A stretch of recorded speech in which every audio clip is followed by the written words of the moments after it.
Yo les amis, comment ça va? J'espère que vous allez bien et que vous avez la forme. Donc, quelle formation choisir sur Campus? Hein? En fait, c'est une question que les gens se posent souvent. Mais moi, je pense que cette question-là, on peut la répondre en 5 secondes. Donc, les amis, sur Campus, il faut choisir une formation dans le même domaine que vous faites actuellement.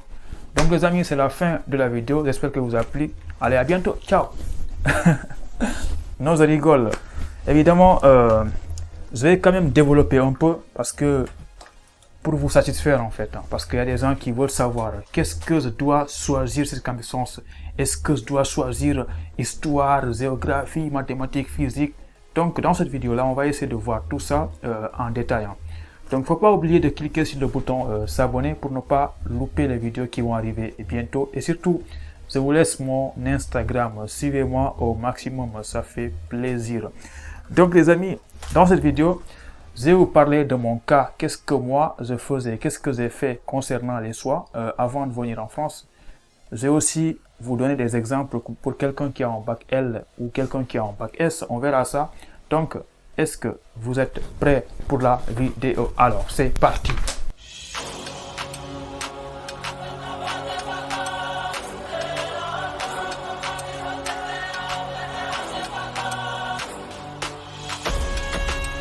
Donc, les amis, déjà, je vous dis pourquoi je fais la vidéo. Pourquoi c'est important de se poser la question concernant qu'est-ce qu'il faut choisir sur Campus. Pourquoi c'est important?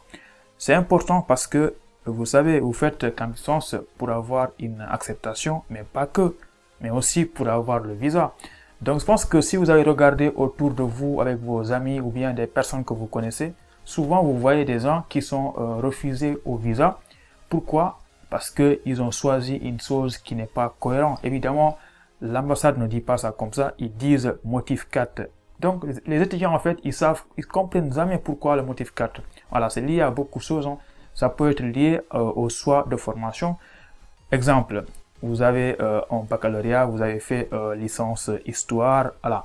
Vous êtes en licence 2 ou licence 3 et là vous venez vous postuler en licence, c'est pas moi, droit ou géographie. Donc tout ça, c'est bien possible d'avoir une acceptation, mais après au visa, ça pose problème parce que c'est pas cohérent. Donc, moi je pense que concernant les choix de formation, ceux qui sont en L1 ou bien ceux qui viennent d'avoir le baccalauréat, ils ont beaucoup plus de sens parce que pour eux, c'est très simple concernant, comparé à ceux qui sont en L2 ou L3. Je m'explique. Par exemple, si toi, tu viens d'avoir le baccalauréat et que tu es en L1, tu vois, c'est simple parce que toi, tu es libre, tu peux faire beaucoup de choses. Un exemple, pour quelqu'un qui a un baccalauréat série L littéraire, donc toi, quand tu arrives en L1, dans ce cas-là, tu es libre en fait. Tu peux faire des choix en histoire, géographie, droit, fac lettres, voilà, tout ce que tu veux.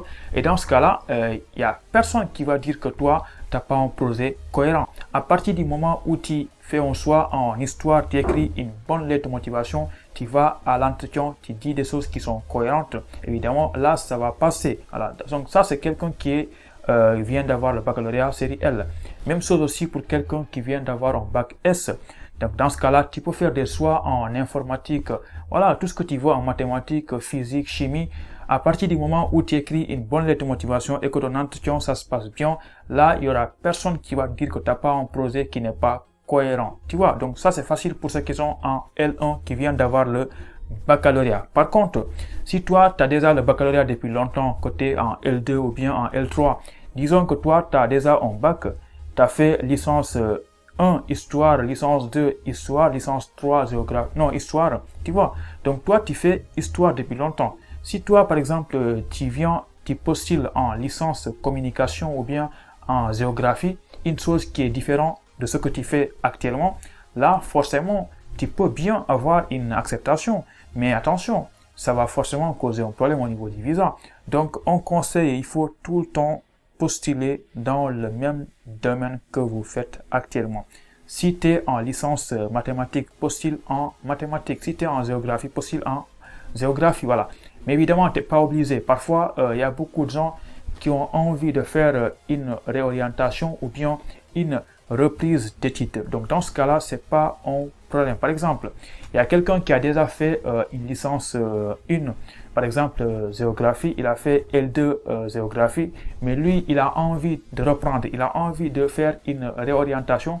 Disons qu'il va, par exemple, postuler dans une licence histoire, il a changé de formation. Dans ce cas-là, ça peut marcher pour toi à une condition. Écoute bien, à une condition. Tu fais un choix de réorientation, tu écris une excellente lettre de motivation où tu expliques bien ton projet d'étude, ton projet de réorientation.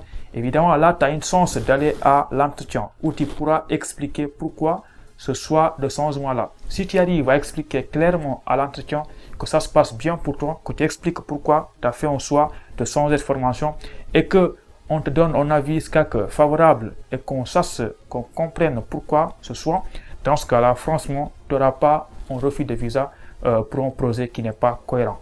Mais là, je vous demande de postuler dans le même domaine que vous faites actuellement, mais je sais qu'au fond de moi, parfois c'est compliqué. Parfois, dès là, tu fais mathématiques, tu essaies de postuler en mathématiques en France, parfois ça fonctionne pas. Je vais vous donner un exemple de mon cas. Moi, la première fois que j'ai fait une préinscription, c'était en 2016. Donc, je venais d'avoir un baccalauréat S. Je me suis inscrit à l'université en licence maths physique et informatique. Mais moi, tout ce que je voulais, c'était de venir en France et faire mathématiques. Je vous assure que ça n'a pas été facile pour moi parce que en 2016, j'ai postulé en mathématiques. Ça n'a pas fonctionné. Cette choix, cette refus. En 2017 aussi, j'ai fait la même chose, j'ai postulé en mathématiques. Mais tu vois, parfois, il y a des formations, c'est très compliqué d'être accepté en France. Moi, ce que j'ai fait, je me suis dit, au lieu de postuler tout le temps en licence mathématiques en France et d'avoir des refus, pourquoi ne pas chercher autre chose? Pourquoi ne pas essayer de faire une réorientation ou bien une reprise d'études pour faciliter l'acceptation? Donc, c'est ce que j'ai fait. J'ai ciblé d'autres formations comme micromécanique, électronique, des choses comme ça. Évidemment, c'est pas lié à ce que je faisais à l'université à Dakar. Mais ce que j'ai fait, j'ai écrit une excellente lettre de motivation en expliquant bien pourquoi j'ai choisi de reprendre la formation et pourquoi, voilà, j'ai expliqué beaucoup de choses de façon cohérente et aussi je suis allé à l'entretien, je me suis préparé, j'ai expliqué pourquoi j'ai changé de formation. Tout ça, c'était cohérent. C'est pourquoi l'obtention du visa a été facile pour moi malgré que j'ai pas choisi dans le même domaine que je faisais. Voilà. Donc là, je vais vous dire une chose. Moi, je sais que, parce que comme je suis étudiant étranger, voilà, je sais que parmi tous les étudiants, il y a une partie qui, eux, tout ce qui compte pour eux, c'est tout simplement de venir en France. Mais aussi, il y a une autre partie, mais eux, ils ont des projets. Tout ce qui compte pour eux, c'est pas tout simplement de venir en France, mais ils veulent venir en France dans le but de réaliser un rêve, parce qu'ils ont envie de faire mathématiques, parce qu'ils ont envie d'être juriste plus tard, parce qu'ils ont envie d'être médecin. Voilà, donc dans ce cas-là, il faut vraiment faire attention. Si toi, tout ce qui compte pour toi, c'est de venir en France, je te conseille fortement de cibler des formations qui vont faciliter ton acceptation et l'obtention du visa. Parce que parfois, moi je vois beaucoup d'étudiants qui ils veulent à tout prix faire une formation de communication. Et parfois, ils tentent une fois, deux fois à faire des choix en communication et ça fonctionne pas.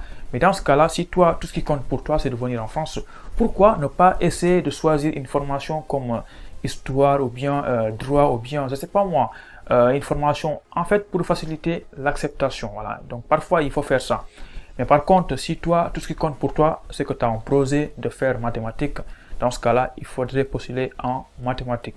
Donc, pour que tout ça soit clair, parce que là, je suis en train de raconter n'importe quoi, pour faciliter l'acceptation, il faut choisir dans le même domaine que vous faites actuellement. Pour faciliter l'obtention du visa, il faut choisir dans le même domaine que vous faites actuellement. Donc, pour faciliter l'acceptation, c'est important de se renseigner auprès des établissements avant de postuler. Vous savez, l'année passée, avec le Covid, tout ça, j'ai vu des choses qui m'ont vraiment étonné. Je voyais certains étudiants, ils mettaient beaucoup de temps, ils ont perdu une année à postuler dans des établissements et après, ils t'envoient un refus. Pourquoi? Parce que cette année, on ne prenne pas d'étudiants à cause du Covid, l'établissement est fermé. Mais ces choses comme ça, vraiment, c'est une perte de temps parce que tu as investi ton temps, tu as mis beaucoup d'argent et tout ça pour qu'on t'envoie un refus parce qu'on ne prenne pas d'étudiants cette année. Donc tout ça, ça sert à rien. Donc moi, ce que je te conseille de faire, c'est avant de postuler dans un établissement, c'est de se renseigner. Voilà, tu peux bel et bien se renseigner, tu peux envoyer des messages, tu peux envoyer des mails pour demander quels sont les critères d'admission. Mais parfois, si tu n'appelles pas, tu peux aussi se rendre dans le site internet de l'établissement et tu te renseignes, tu vois quelles sont les formations proposées, qu'est-ce qui est important pour l'établissement, est-ce qu'il y a des moyens qui sont exigés. Voilà, parce qu'il ne faut pas oublier qu'il y a beaucoup d'établissements. Pour qu'ils t'acceptent, il faut avoir une moyenne de 12 ou bien 11. Donc tout ça, c'est à toi de te renseigner avant de postuler. C'est très important pour avoir une acceptation. Je pense que bientôt là, je vais vous faire une vidéo où je vous explique comment se renseigner sur un établissement, comment chercher une formation, que ce soit pour Campus Sens ou bien pour Parcoursup, et se préparer avant de faire les choix parce que tout ça, c'est très important pour être admis et pour aussi avoir le visa. En résumé, quelle formation choisir sur Campus Sens? Il faut toujours en priorité choisir dans le même domaine que vous faites actuellement. Si vous faites histoire, choisissez histoire pour faciliter l'acceptation et l'obtention du visa. Si vous êtes actuellement en licence mathématiques, postulez dans ce même domaine-là, c'est pas un problème. Voilà, ça va vous aider pour être admis et aussi pour le visa. Maintenant, en résumé, il ne faut pas oublier que si toi, tu as envie de te réorienter ou bien de reprendre tes études, voilà, dans ce cas-là, tu es libre, tu peux postuler n'importe quoi. Tu peux postuler en licence géographie ou bien licence histoire. Mais le plus important, c'est de passer un très bon entretien où tu vas expliquer ce choix de changement et aussi d'écrire une très bonne lettre de motivation pour expliquer tout ce changement-là parce que c'est ça qui va faire la différence. En parlant de lettre de motivation, de projet d'études ou bien de projet professionnel, il y aura bientôt des vidéos où j'explique tout ça en détail. Faut pas oublier de laisser des commentaires parce que parfois je fais des vidéos comme ça en improvisant alors que je sais même pas quoi dire, mais c'est pour vous permettre de poser des questions en commentaire. Voilà, parce que chacun avec ses problèmes, posez des questions en commentaire, je réponds aux 50 premiers commentaires, Inch'Allah. Donc les amis, abonnez-vous, suivez-moi sur Instagram pour le soutien, mes amis, ma famille, voilà, mes frères, mes soeurs, et surtout vous pouvez aussi regarder mes autres vidéos sur Vous pouvez aussi regarder mes autres vidéos sur Parcoursup ou bien sur Campus Sens. Ça fait plaisir. Donc les amis, on se dit à très bientôt pour une nouvelle vidéo. Allez, ciao, à bientôt.